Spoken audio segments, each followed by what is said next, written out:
नमस्कार विद्यार्थी मित्रांनो, अवधूत लंगडे यांच्या यूट्यूब चॅनलला आपल्या सर्वांचं सहर्ष स्वागत. मागील तासामध्ये आपण मराठी व्याकरणावरील वर्णमाला या घटकावरचा एक व्हिडिओ टाकला होता. तर आजच्या तासामध्ये आपल्याला सगळ्यात महत्त्वाचा मराठीमधला घटक असलेला प्रयोग या घटकाकडे पाहायचंय. कारण प्रयोगावर परीक्षेमध्ये बरेच प्रश्न आलेले असतात. मग प्रयोगावर कुठल्या कुठल्या प्रकारचे प्रश्न आलेले, त्याचे एमसीक्यू कसं पडू शकतं या घटकाची आपण या तासामध्ये माहिती घेणार आहोत. पण या ठिकाणी अगोदर सगळ्यात महत्त्वाचं कन्सेप्ट समजून घेणं गरजेचं आहे. तर या ठिकाणी बघा, सगळ्यात महत्त्वाचं प्रयोग या शब्दाचा अर्थ प्र अधिक यूज ह्या शब्दापासून तयार झालेला आहे. प्रयोग हा शब्द प्र अधिक यूज या शब्दापासून तयार झालेला आहे. मग याचा अर्थ आहे जुळणी.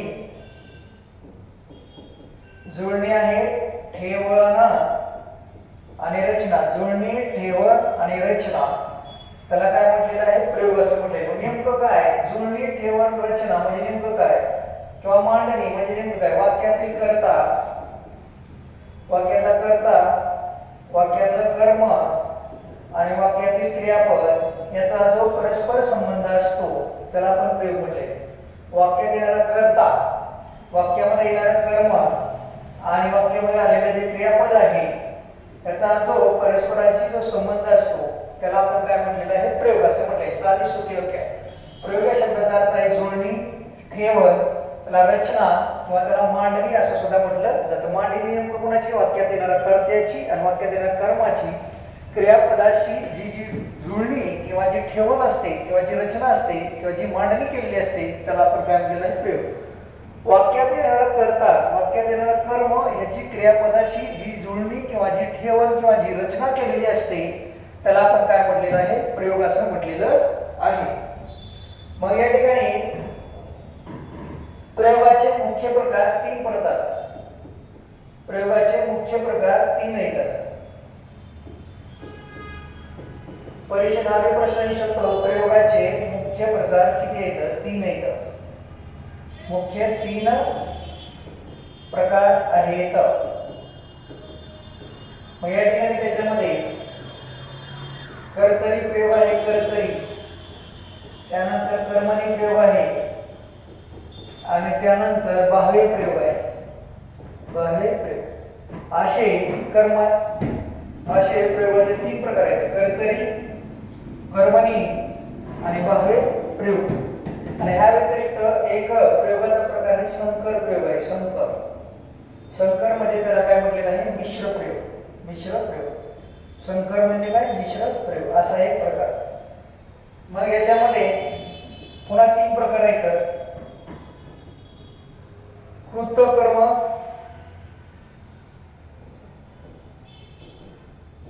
कृतकर्म संकर, कृतकर्म संकर प्रयोग आहे.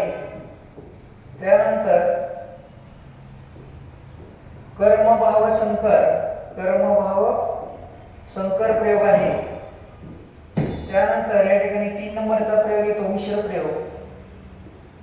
तीन नंबरचा मिश्र प्रयोग या ठिकाणी कृतभाव आहे. कृतभाव संकर. आणि त्यानंतर आणखीन एक प्रकार येतो याच्यामध्ये 4 नंबरचा, इथं अलीकडे लिहितो. या ठिकाणी कृत कर्म आणि भाव संकर हे तिन्ही प्रयोगाचं मिश्रण असलेलं आहे. सगळ्यात महत्वाचं कर्तरी, कर्मणी आणि भावे हे मुख्य तीन प्रकार आहेत प्रयोगाचे. मग त्यानंतर हा चौथा प्रकार पडतो मिश्र प्रयोगाचा, त्याला संकर प्रयोग असं म्हटलेलं आहे. कर्त, कर्म, कर्म भाव, कृत भाव आणि कृत कर्म भाव संकर असे मिश्र प्रयोग 4 आहेत. ही प्रयोगाचं स्ट्रक्चर सांगता येतं आपल्याला. मग या ठिकाणी हा प्रयोगाचा घटक पाहायचा झाला तर लय आपल्याला खूप सविस्तर बघावं लागेल. फक्त एक बेसिक 3 गोष्टी लक्षात ठेवा. वाक्यातील क्रियापद जर कर्त्याच्या लिंग वचनानुसार बदलत असेल तर त्याला कर्तरी प्रयोग म्हणायचं. इथे लिहितो मी कर्तरी प्रयोग. 3 प्रयोग फक्त बेसिक लक्षात ठेवा. कर्तरी प्रयोग वाक्यातील कर्ता आलेला असतो कर्ताच्या लिंग वचन आणि पुरुषानुसार जर क्रियापद बदललं तर या ठिकाणी लक्षात ठेवायचं की या ठिकाणी कर्तरी प्रयोग असतो. क्रियापद बदलते, क्रियापद बदलते कशानुसार? कर्त्यानुसार, कर्त्यानुसार बदलते. आणि या ठिकाणी कर्ता हा जो असतो हा प्रथमा विभक्तीत असतो. कर्ता प्रथमा विभक्तीमध्ये असतो.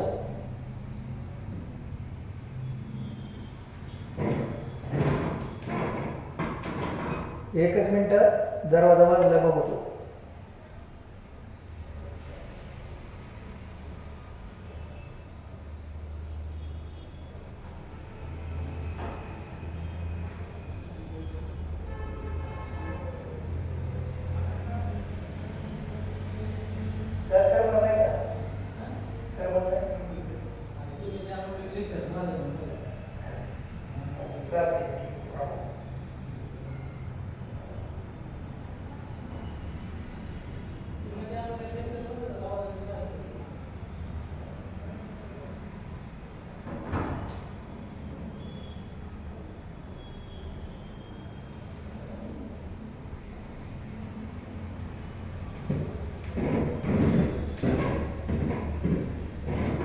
चला या ठिकाणी बघूया वाक्यातला येणारा कर्ता कर्तरी प्रयोगामध्ये प्रथमा विभक्तीमध्ये असतो. प्रथमा विभक्ती फक्त इथे एवढं लक्षात ठेवून द्या. त्यानंतर कर्मणी प्रयोग, कर्मणी प्रयोग या ठिकाणी वाक्यातलं क्रियापद बदलते, क्रियापद बदलते कशानुसार बदलते? या ठिकाणी वरचं क्रियापद कर्त्यानुसार बदलत होतं आणि कर्मणी प्रयोगाचं क्रियापद हे कर्माच्या लिंगवचनानुसार बदलते. कर्माच्या कर्मानुसार बदलते, कर्म अनुसार. म्हणजे कर्मणी प्रयोगामध्ये कर्म जे आलेले असते त्याचं लिंग वचन पुरुष बदलून बघायचा. जर क्रियापद बदललं तर म्हणायचे 100% तो कर्मणी प्रयोग आहे. आणि कर्तरी प्रयोगामध्ये बघायचं की कर्त्याच्या लिंग वचनानुसार जर क्रियापद बदललं तर मला 100% तो कसा आहे? कर्तरी प्रयोग आहे. आणि त्यानंतर बाह्य प्रयोग, बाह्य प्रयोग. या बाह्य प्रयोगाचा विचार जर केला तर क्रियापद बदलत नाही, क्रियापद बदलत नाही. आणि या ठिकाणी कर्त्याच्या आणि कर्माच्या लिंग वचनानुसार क्रियापद जर बदलत नसलं तर या ठिकाणी लक्षात ठेवायचं तो बाह्य प्रयोग आहे. कसा आहे? बाह्य. मग या ठिकाणी कर्तरी प्रयोगामध्ये कर्त्याला प्रत्यय नसतो. इथं प्रत्यय नसतो. कर्ता शोधला की जर प्रत्यय जर नसला तर म्हणायचे 100% तो कसा आहे? कर्तरी. कर्मणी प्रयोगामध्ये कर्त्याला प्रत्यय जर असला, कर्त्याला प्रत्यय असतो, कर्त्याला प्रत्यय असतो पण कर्म प्रथमा विभक्तीत असते. कर्म प्रथमा विभक्तीत असते. कर्म प्रथमा विभक्तीत. पाहिजे वाक्यामध्ये कर्त्याला प्रत्यय आहे का? आहे. आणि कर्म कसं आहे? प्रथमा विभक्तीत जर असलं तर मला 100% तो कर्मणी प्रयोग आहे. आणि इथं कर्तरी प्रयोगामध्ये कर्त्याला प्रत्यय नसतो पण कर्म येणार हे प्रथमा विभक्तीत असू शकतं आणि द्वितीय विभक्ती सुद्धा असू शकतं. फक्त प्रत्यय आहे का ते बघायचं. आणि या बाह्य प्रयोगामध्ये कर्ता आणि कर्म या दोन्हीलाही काय असतो? प्रत्यय असतो. कर्त्याला आणि कर्माला प्रत्यय जर असला, प्रत्यय जर असला तर म्हणायचं की 100% तो बाह्य प्रयोग. कर्त्याला प्रत्यय आहे, कर्माला प्रत्यय आहे की 100% म्हणायचं. कुठला प्रयोग आहे? बाह्य प्रयोग. हे मुख्य 3 प्रकार आहेत. ह्याच्यावर आलेले प्रश्न आपण बघूया. कारण का चॅप्टर शिकवण्यासाठी खूप वेळ लागतो त्यामुळे फक्त बेसिक कन्सेप्ट सांगितले त्या आपण मुख्य विषयाकडे प्रश्नपत्रिका विश्लेषणाकडे वळूया. या ठिकाणी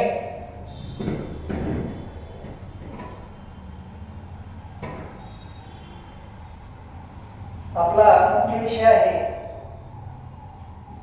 की प्रयोगामध्ये मागील पडलेले एमसीक्यू बघायचे आहेत आपल्याला.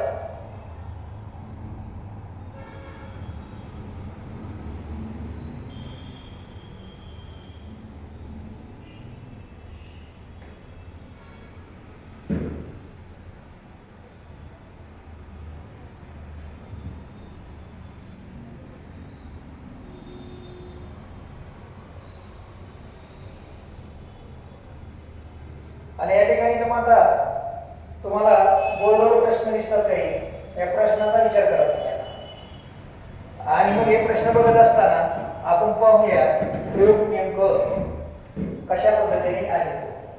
आणि हे सगळे एमसीक्यू मागील परीक्षेमध्ये पडलेलं आहे. आता या ठिकाणी बघा प्रश्न काय म्हणतोय पहिला,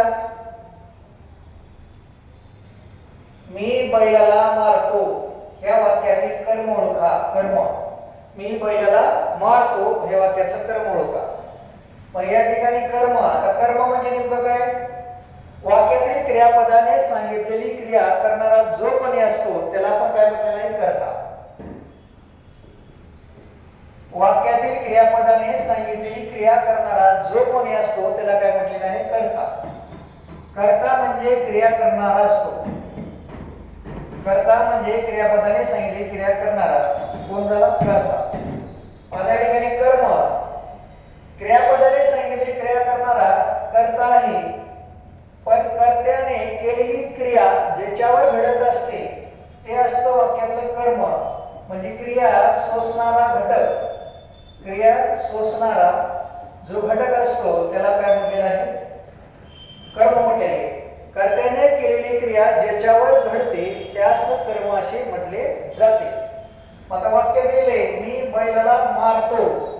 मग मारतो हे वाक्यामध्ये काय दिसतं तुम्हाला, हे क्रियापद आहे. बरोबर, काय आहे रे, क्रियापद. आणि क्रियापद हे वाक्याच्या शेवटीला येत असते नेहमी 99% वाक्यामध्ये.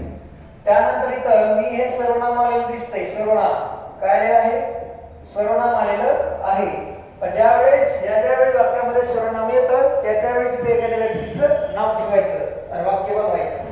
आता या ठिकाणी मीच्या ठिकाणी असं जर म्हणलं, अमित नाव ठेवलं, अमितने बैलाला, अमित कारण परत जोडून जगणार नाही आपल्याला, अमित बैलाला मारतो. अमित बैलाला मारतो. इथं वाक्य लिहितो, अमित बैलाला मारतो असं वाक्य आहे. मग या ठिकाणी वाक्याचं क्रियापद तुम्हाला सांगितलं मारतो. मारतो ह्यातला क्रियापदाचा मूळ धातू जर विचार केला तर मर किंवा मार धातू येतो. काय तो, मर नाही, मार. काय हे, मार धातू, मार. मग या ठिकाणी परीक्षेत आपल्याला प्रश्न विचारला असतो की वाक्यातलं कर्म ओळखा किंवा वाक्यातला कर्ता ओळखा. तर कर्ता जर वाक्यातला शोधायचा असला तर वाक्यातला क्रियापदातील मूळ धातू शोधा. मूळ धातू आहे मार. त्या मूळ धातूला नारा नारी प्रत्यय लावा. मूळ धातूला नारा, नारी, नारे आणि नाऱ्या हे प्रत्यय जोडून कोण आणि कायने प्रश्न तयार करायचा. व्यक्ती जर असेल तर कोणने, आणि त्यानंतर वस्तू जर असेल तर कायने प्रश्न तयार करायचा. येणारं वाक्याचं उत्तर जे असतं ते काय असतं, कर्ता असतं. काय असतं, कर्ता. मारणारा कोण प्रश्न तयार केला तर आम्ही इथं हे वाक्यामध्ये काय भेटतो, कर्ता भेटतो. पण या ठिकाणी आपल्याला कर्ता विचारलेला आहे का, अजिबात नाही. आपल्याला काय विचारलेलं आहे, कर्म. मग कर्म शोधायचं आहे. कर्म जर शोधायचं जर असेल तर ह्या ठिकाणी क्रियापदातला मूळ धातू शोधायचा. आणि मूळ धातू शोधल्यानंतर त्या मूळ धातूला लेला, लेली, लेले, लेला, लेली, लेले आणि लेल्या हे प्रत्यय जोडायचे. क्रियापदातला मूळ धातू शोधा आणि मूळ धातूला लेला, लिली, लेले आणि लेल्या हे प्रत्यय जोडून प्रश्न तयार करा. यावेळी मारणारा कोण होता, अमित. आणि मारलेले काय आहे, मारलेले काय, प्रश्न जर तयार केला तर मारलेले काय आहे, बैल. मारलेले काय येतं, बैल येतं. किंवा तसं जर नाही कळालं तर ह्या ठिकाणी मार ह्या धातूला काय मारण्याची प्रत्येक मारण्याची क्रिया कोणावर होत आहे तर बैलावर होत आहे. आणि जर ह्या दोन्ही गोष्टी कळल्या नाहीत तर ह्याच्यामध्ये आणखी एक बेस्ट सोल्युशन आहे. कोणतं? इथे लिहितो अमित बैलाला मारतो. अमित बैलाला मारतो. ह्या वाक्याचा विचार जर केला तर या ठिकाणी वाक्यातला कर्ता शोधला अमित आणि ह्या ठिकाणी वाक्यातील कर्त्याला तृतीय विभक्तीचा ने प्रत्यय जोडायचा. आणि जर वाक्यातील क्रियापदाचं रूप जर बदललेलं दिसलं म्हणजे भूतकाळी जर झालं तर त्या वाक्यामध्ये 100% काय आलेलं असतं कर्म. मग या ठिकाणी तृतीय विभक्तीचा प्रत्यय जोडू अमितने बैलाला मारले. आता या ठिकाणी वरी वर्तमान काळातलं क्रियापदाचं रूप दिसतंय पण खाली काय दिसतंय भूतकाळी आहे. आणि आपण कर्त्याला काय जोडलेला आहे ने प्रत्यय जोडला विभक्तीचा तृतीयाचा. मग या ठिकाणी ने प्रत्यय जोडला भूतकाळी रूप झालं म्हणजे ह्या वाक्यामध्ये 100% कर्म आलेलं आहे. या ठिकाणी कर्म काय येतंय बाबा बैलाला. बैल हे काय वाक्यामध्ये कर्म आहे का पर्याय आहे बैलाला. मग या ठिकाणी मारतो हे वाक्यामध्ये क्रियापद आहे तुम्हाला सांगितलंय आणि मी हे वाक्यातलं सर्वनाम आहे. सर्वनाम आणि ते कसं आहे प्रथम पुरुषवाचक सर्वनाम आलेलं आहे. प्रथम पुरुषवाचक आणि ते वाक्यामध्ये कर्त्याच्या भूमिकेत आहे कर्ता म्हणून आलेलं आहे. चला पुढच्या प्रश्नाकडे जाऊया आपण.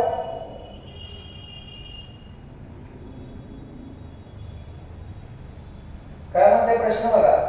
पोलिसांनी आरोपीला पळत जाऊन पकडले. वाक्यातला कर्ता शोधायचा आहे. तुम्हाला आता सांगितलं मी वाक्यातला कर्ता जर शोधायचा असला तर क्रियापदातला मूळ धातू शोधा. या ठिकाणी क्रियापदातला मूळ धातू शोधण्यासाठी क्रियापद शोधायला गेले. क्रियापद हे नेहमी वाक्याच्या शेवटीला येतं. या ठिकाणी पकडले हे वाक्यातलं काय दिसतं तुम्हाला क्रियापद आणि या ठिकाणी यातला मूळ धातू त्या क्रियापदातला मूळ धातू जर काढला आपण पकड येतो पकड पकड. आणि तुम्हाला मागे सांगितलं तर या ठिकाणी वाक्यातला कर्ता शोधत असताना क्रियापदातला मूळ धातू शोधा आणि मूळ धातूला काय करा प्रत्यय जोडा. कुठले प्रत्यय जोडायचे नारा नारी नारे प्रत्यय जोडा. या ठिकाणी प्रत्यय जोडायचे नारा नारी नारे आणि नाऱ्या हे प्रत्यय जोडल्यानंतर कोण आणि कायने प्रश्न तयार करा. कोण आणि कायने व्यक्ती जर असेल तर कोणने आणि वस्तू जर असेल तर कायने. तर या ठिकाणी पकडणारा कोण प्रश्न जर तयार केला तर या ठिकाणी पकडणारा कोण पकडणारा कोण ह्या प्रश्नाचं उत्तर आपल्याला काय भेटतं या ठिकाणी पोलीस. काय भेटतं पकडणारा कोण आहे पोलीस. या ठिकाणी वाक्यामध्ये पोलीस काय येतो वाक्याचा कर्ता येतो. काय येतो कर्ता. मग ह्या ठिकाणी वाक्यामध्ये पोलिसांनी या ठिकाणी वाक्यामध्ये कर्ता आहे आणि आरोपीला या ठिकाणी पकडले कोणाला आरोपीला. हे वाक्यामध्ये काय दिसतं तुम्हाला कर्म दिसतं. मग या ठिकाणी वाक्यामध्ये पोलीस या ठिकाणी वाक्यामध्ये काय दिसतं आहे तुम्हाला कर्ता आणि कर्म काय आहे आरोपी. आरोपी हे वाक्यामध्ये काय दिसतं कर्म आलेलं दिसतं तुम्हाला. आणि पकडले हे वाक्यातलं काय आहे क्रियापद आहे. कसं पकडलं पळत जाऊन पकडलं पळत जाऊन. क्रियापदाबद्दल तो अधिक माहिती सांगणारा शब्द दिसतोय म्हणजे वाक्यामध्ये काय दिसतं क्रिया विशेषण आलेलं दिसते. पुढच्या प्रश्नाकडे जाऊ. प्रश्न एकदम सोपे असतात. काय म्हणताय पेटीतील नाणी मुलांना दाखविली. वाक्याचा प्रयोग ओळखा.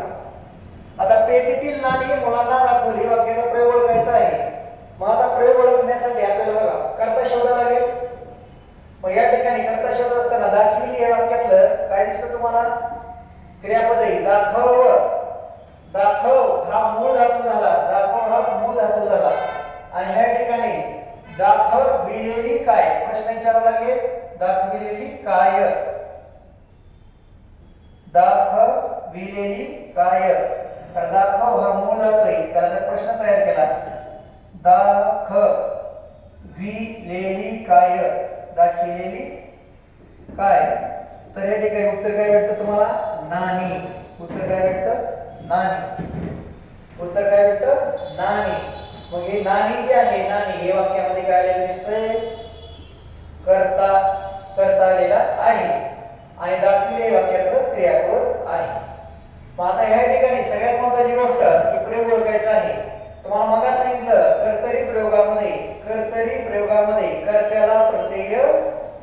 नसतो, कर्तरी प्रयोग जर आला तर कर्त्याला प्रत्यय नसतो. हे वाक्य फक्त इथं लक्षात ठेवून द्यायचं, प्रत्यय नसतो. कर्त्याला प्रत्यय आहे का विभक्तीचा बघा? नाही. कर्ता कसा आहे? प्रथमा विभक्तीचा आहे. हा 100% कसला प्रयोग दिसतोय तुम्हाला? कर्तरी प्रयोग. पण कर्तरी प्रयोगामध्ये दोन प्रकार आहेत, सकर्मक कर्तरी, अकर्मक कर्तरी. त्याच्यामध्ये सकर्मक कर्तरी म्हणजे जो कर्तरी प्रयोग कर्मासकट आलेला असतो, कर्मासकट म्हणजे कर्म आलेलं असतं, ज्या कर्तरी प्रयोगामध्ये कर्म आलेलं असतं त्याला काय म्हटलेलं आहे? आपण सकर्मक कर्तरी म्हटलेलं आहे. मग आता कर्म तुम्हाला शोधायला शिकवलंय. या ठिकाणी दाखविलेले काय? नाणे. आणि कोणाला दाखविलं? तर मुलांना दाखविलं. हे वाक्यामध्ये काय दिसतंय तुम्हाला? कर्म आलेले दिसते. काय दिसतं? कर्म आलेले दिसतं. म्हणून या ठिकाणी हा प्रयोग कसा आहे? सकर्मक कर्तरी येतो. पुढे जाऊ.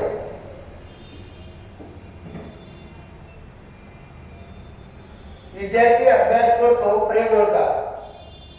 विद्यार्थी अभ्यास करतो, प्रयोग ओळखायचा आहे. मग काय म्हणतो प्रयोग बघा? पर्याय दिलेत, सकर्मक कर्तरी, प्रधान कर्तक कर्मणी, अकर्मक कर्तरी आणि कर्मणी प्रयोग. सर्वात प्रथम विद्यार्थी अभ्यास करतो हे जर वाक्य वाचलं तर करतो हे वाक्यामध्ये काय भेटतं तुम्हाला? क्रियापद. क्रियापद भेटलं. मग या ठिकाणी क्रियापदातला मूळ धातू कर हा धातू आहे. कर हा धातू आहे, मूळ धातू शोधला आणि आपण याला प्रत्यय जोडू. करणारा कोण? करणारा कोण? या प्रश्नाचं उत्तर जर भेटलं आपल्याला काय भेटतंय? विद्यार्थी. अभ्यास करणारा कोण आहे? विद्यार्थी. मग या ठिकाणी आपल्याला विद्यार्थी हे वाक्यामध्ये काय भेटलेलं आहे? कर्ता भेटलेला आहे. काय भेटलेला आहे? कर्ता. मग मला सांगा, कर्ता भेटला आणि ह्या कर्त्याला प्रत्यय लागलाय का? हो, कर्त्याला प्रत्यय लागलेला नाही. विद्यार्थी वाक्यामध्ये कर्ता आहे आणि करतोय वाक्यामध्ये क्रियापद आहे आणि कर्त्याला प्रत्यय नाही.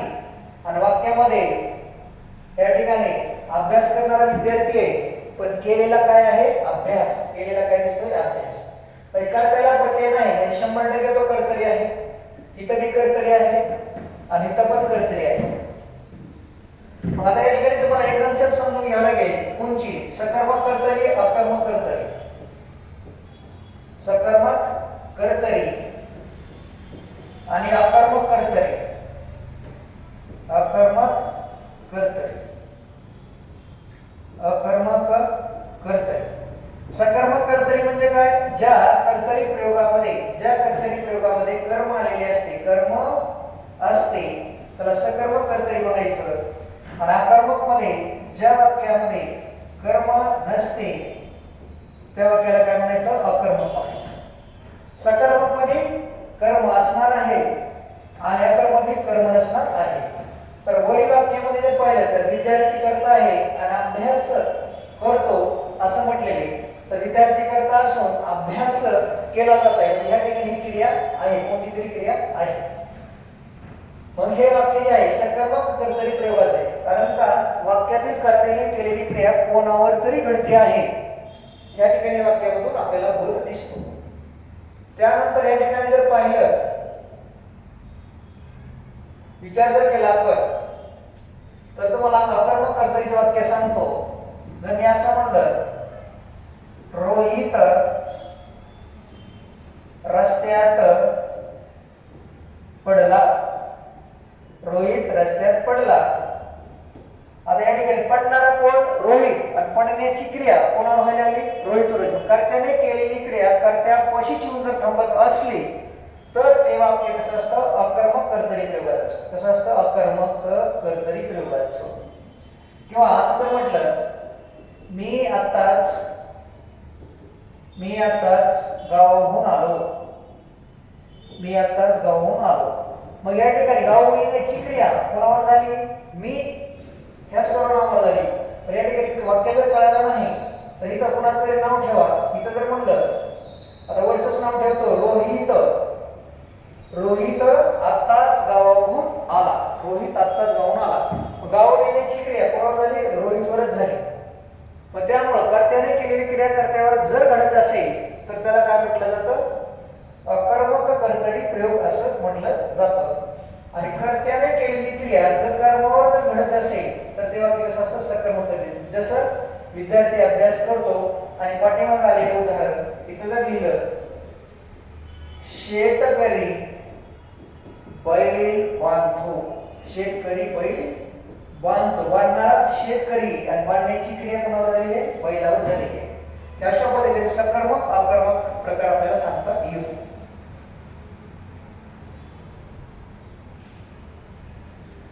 काय म्हणले बघा, जेव्हा कर्त्याच्या आणि कर्माच्या लिंग वचनात बदल करूनही क्रियापद बदलत नाही तेव्हा त्या प्रयोगाला काय म्हणायचं? बघा, कर्ता वाक्यात कर्ता आणि वाक्यात कर्म ह्याच्यानुसार जर क्रियापद बदलत नसलं त्याच्या लिंग वचनानुसार बदलत नाही, जर बदलत नसलं तर येणारा प्रयोग कसा असतो? बाह्य प्रयोग असतो. कसा असतो? बाह्य प्रयोग असतो. वाक्यातील क्रियापद कर्त्याच्या आणि कर्माच्या लिंग वचनानुसार जर बदलत नसलं तर त्याला काय म्हणायचं आहे? बाह्य प्रयोग असं म्हणायचं आहे. या सगळ्या कन्सेप्ट तुम्हाला मी सांगितलेल्या आहेत पहिल्यांदाच. चला पुढे जातो. आता काय म्हणलंय? गाय गुराख्याकडून बांधली जाते, प्रयोग ओळखायचे. आता या ठिकाणी बघा, बांधणारा कोण आहे? गुराखी. पण या गुराखीला कडून हे शब्द उपयोगी लावलेले दिसते. एक लक्षात ठेवा, इंग्रजीमधील पॅसिव्ह व्हॉइस, इंग्रजीमधील ऍक्टिव्ह व्हॉइस आणि पॅसिव्ह व्हॉइस ही कन्सेप्ट आहे. ह्या ठिकाणी ह्या मराठी प्रयोगामध्ये आलेले ज्या ज्या ठिकाणी तुम्हाला कडून हे शब्द उपयोगी लावलेले दिसतं कर्त्याला, त्या त्यावेळी लक्षात ठेवायचं की तो आलेला प्रयोग जो आहे हा कर्मकर्तरी असतो. कसा असतो? कर्मकर्तरी. त्यालाच नवीन कर्मणी असं म्हटलेलं आहे. नवीन कर्मणी. मग या ठिकाणी कधी कधी वाक्यामध्ये कर्त्याला सुद्धा प्रत्यय कसा असतो? लुप्त केलेला असतो, प्रत्यय लागलेला. मग या ठिकाणी बघा, म्हणजे एखादी क्रिया ही कोणाकडून तरी केली जाते, स्वतः केली जाते का नाही, क्रिया ही कोणाकडून तरी केली जात असते. त्यावेळेस वाक्यामध्ये आलेला प्रयोग हा कसा असतो? नवीन कर्मणी असतो. आता या ठिकाणी बघा, गाय बांधली, पण कोणी बांधली? गुराख्याकडून बांधली जाते, गुराख्याकडून बांधली जाते. त्यामुळं या ठिकाणी वाक्य कसं होणार आहे? इथं नवीन कर्मणी. आणखी एक उदाहरण सांगतो. पोलिसाकडून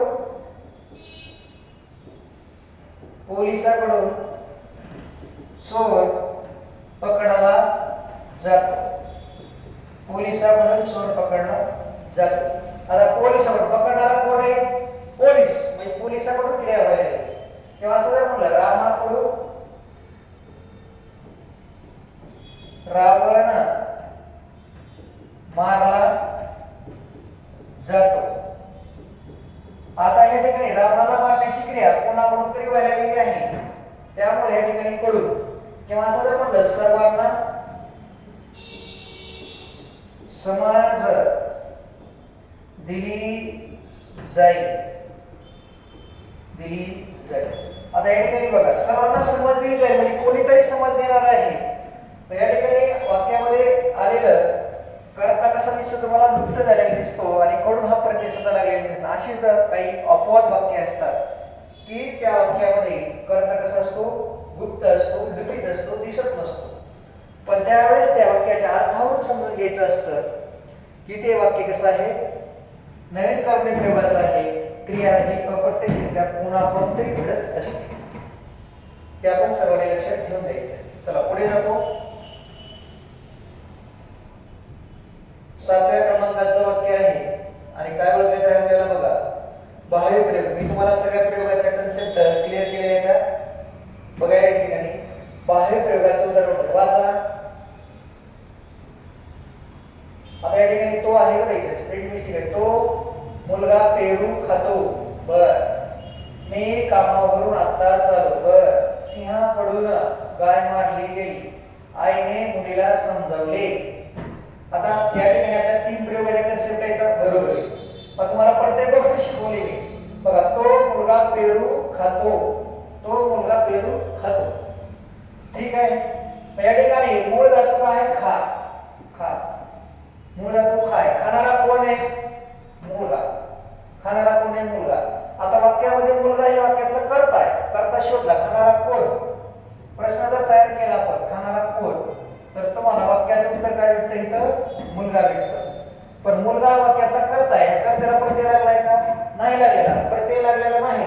म्हणजे हा 100% कसा आहे बाबा, कर्तरी प्रयोग आहे, विषय संपला त्याचा.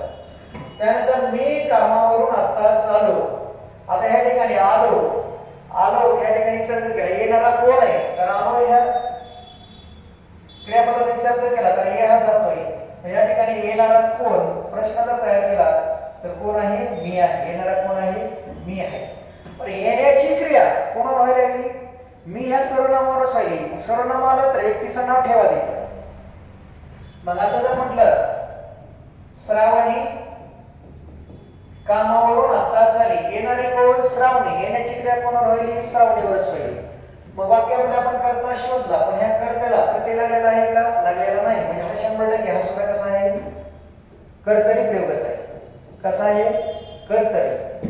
वरचा कसा आहे, कर्तरीच आहे, कर्तरीच. आता खाली या, सिंहाकडून गाय मारली जाते किंवा मारली गेली. आताच मागील उदाहरणामध्येच हा प्रयोग आलेला दिसतो. सिंहाकडून ज्यावेळेस कडून शब्द घ्यावे एखाद्या कर्त्याला लागलेले दिसते, त्यावेळेस तो कसा असतो, नवीन कर्मणी असतो. त्यालाच काय म्हटलेलं आहे, कर्म कर्तरी. नवीन कर्मणी किंवा नवीन कर्मणी किंवा त्यालाच काय म्हटलेलं आहे, कर्म कर्तरी. कर्म कर्तरी म्हटलेलं आहे. म्हणजे पॅसिव्ह वैसागिक रचना असते. आता आईने मुलीस समजावले. आता या ठिकाणी बघा काय म्हणताय, आईने मुलीस समजावली. आता समजावले हे वाक्यामधलं क्रियापद आहे, समजावले.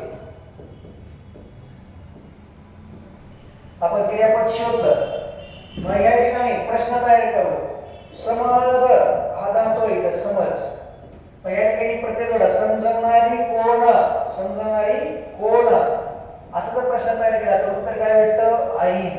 आई हे वाक्यातला काय भेटला, करता. मग आई, पण आईने इथं ने प्रत्यय लागलेला दिसतोय व्यक्तीचा, आहे आहे.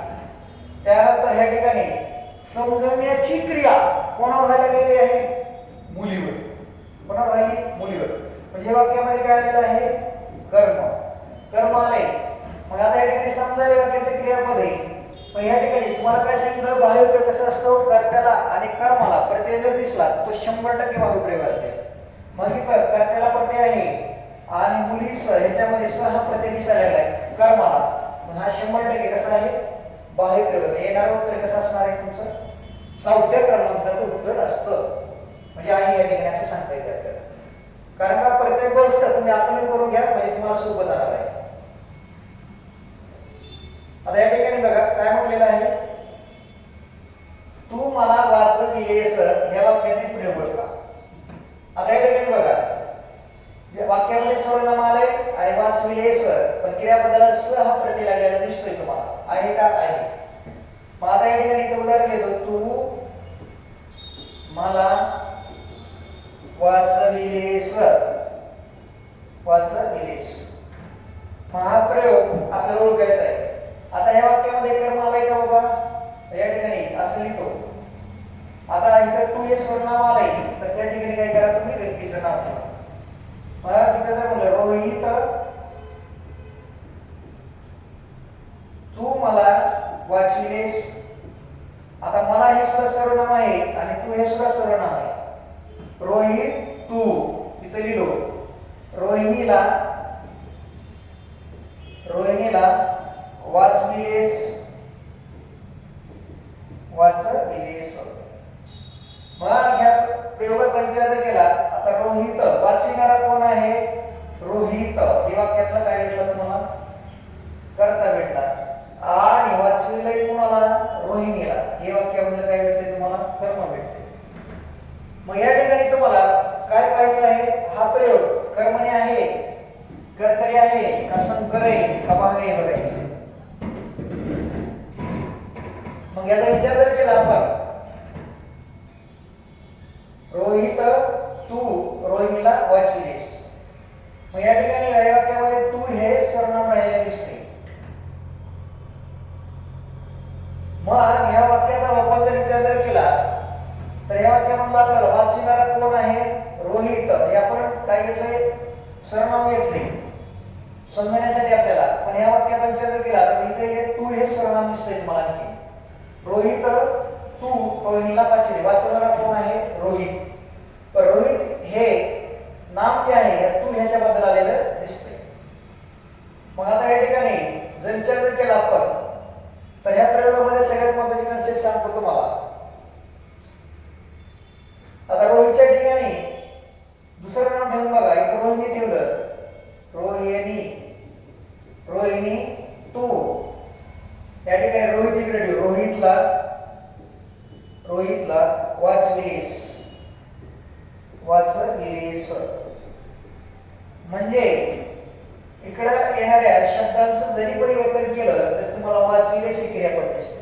वाचलेस ही क्रियापद दिसते. म्हणजे याच्यामध्ये बदल काही झालेला दिसणार नाही आहे.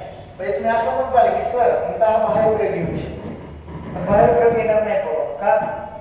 त्याच्या क्रियापदाच्या शेवटीला स हा प्रती लागलेला दिसतो. काय आहे? स. आणि वाक्याच्या कर्त्याच्या आणि कर्माच्या लिंग वचनानुसार ह्या ठिकाणी तुम्हाला प्रयोग बदलताना दिसलाय का? दिसला नाही. पण त्याच्यामध्ये आपण त्याचा पुरुष जर बदलला त्या वाक्यामध्ये, तू मला वाचलीस, त्याचा पुरुष जर बदलला तर तुम्हाला क्रियापद बदललेले दिसते. तुम्ही मला वाचविले तर असं होतं. वाचविले तुम्ही जर घेतलं तर तुम्ही मला वाचविले. तू हे च्या ठिकाणी जर आपण तुम्ही जर घेतलं तर क्रियापद तुम्हाला बदललेलं दिसतंय. दिसलं का बाबा? दिसलंय. पण ह्या ठिकाणी मला या सर्वनामाच्या ठिकाणी राधाला ठेवा. तुम्ही राधाला वाचविले. बर. आणि जर या ठिकाणी आता तुम्ही करता घेतल्यामुळं वाचविले तर क्रियापदाचं बदललंय. 100% बदललंय. मग या वाक्यामध्ये तुम्ही म्हणता सर कर्त्याला स्वरूप बदललं म्हणून ह्या ठिकाणी तुम्हाला क्रियापदाचं बदल दिसतंय. आणि ह्या ठिकाणी वाक्यामध्ये आलेलं जे कर्म आहे त्या कर्माला सुद्धा ला प्रती लागलेला दिसतोय. पण बाह्य प्रयोगाच्या छटेमध्ये कर्त्याला आणि कर्माला प्रत्यय जरी असला तर येणाऱ्या क्रियापदा शेवटी स आलेलं नसतंय आणि त सुद्धा आलेलं दिसत नाही क्रियापदाच्या रूपामध्ये. त्यामुळं ह्या ठिकाणी हे प्रयोग जे आहे हा संकर प्रयोग ठरतो. कसा ठरतो? संकर. कारण का? क्रियापदा शेवटी स आलेलं नसतं आणि त आलेलं नसतं. जर याचा प्रकार आपल्याला जर विचारला असता तर मग मात्र आपल्याला आणखी विचार करावा लागला असता त्याचा. चला पुढे जाऊ. व्यवस्थित बघा. चॅनलला फॉलो करा. सगळ्या कन्सेप्ट तुमच्या क्लिअर होऊन जातील. सहलीस जाताना कातराजवळ उजाडले. प्रयोग ओळखा. आता ज्या ज्या वेळेस क्रियापदामध्ये भाव दडलेला असतो,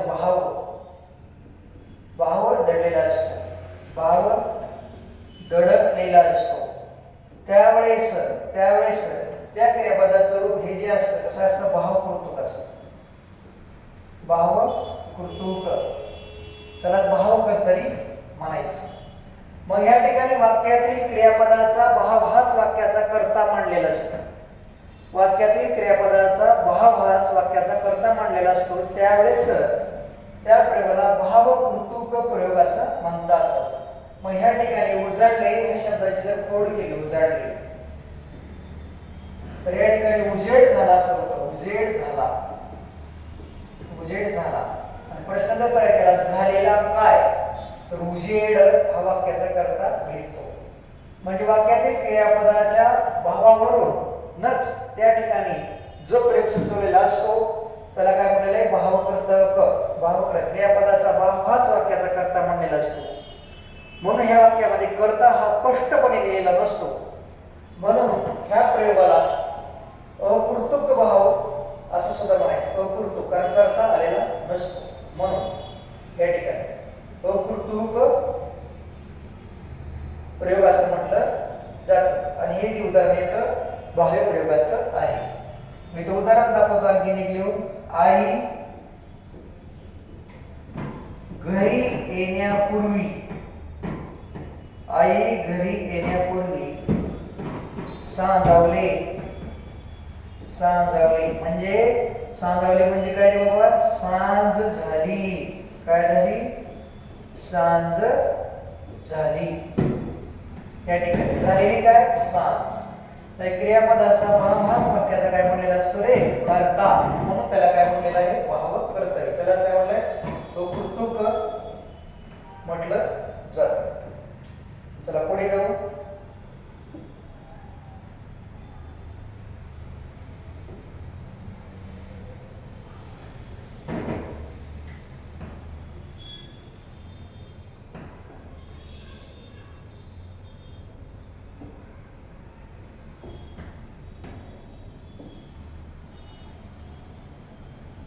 हा एक शेवटचा प्रश्न असेल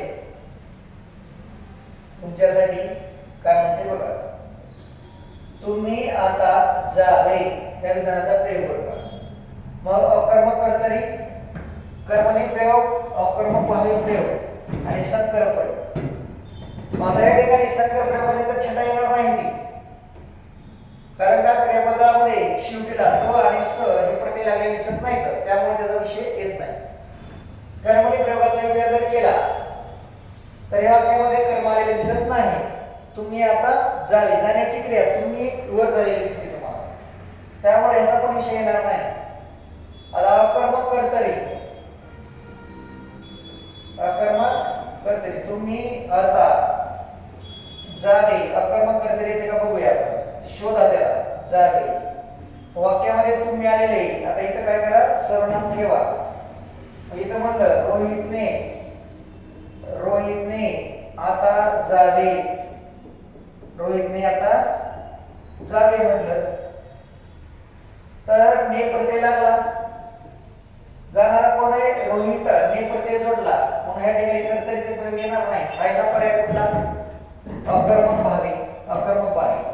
आणि या ठिकाणी क्रियापदाचं रूप जे दिसतंय तुम्हाला या ठिकाणी वाविवे दिसते. वाविवे क्रियापदाच्या शेवटी जर वाविवे जर येत असलं तर ते क्रियापदाचं रूप कसं असतं? विद्यार्थी असतं. विद्यार्थी.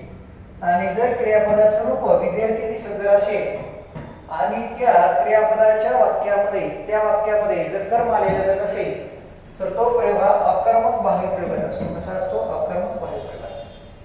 अशा पद्धतीने मागील पुढील भरतीमध्ये पडलेले वेगवेगळे प्रश्न आपण घेतले. मग या ठिकाणी अशा वेगवेगळ्या चॅप्टरवरचे मागील पडलेले PYQ आपण घेणार आहोत.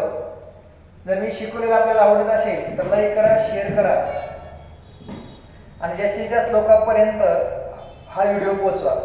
कारण मी नव्याने सुरुवात केलेली आहे आणि ह्या ठिकाणी जे काही होतकरू विद्यार्थी आहेत तयारी करणारे त्यांना 100% माझ्या शिकवलेला फायदा होईल.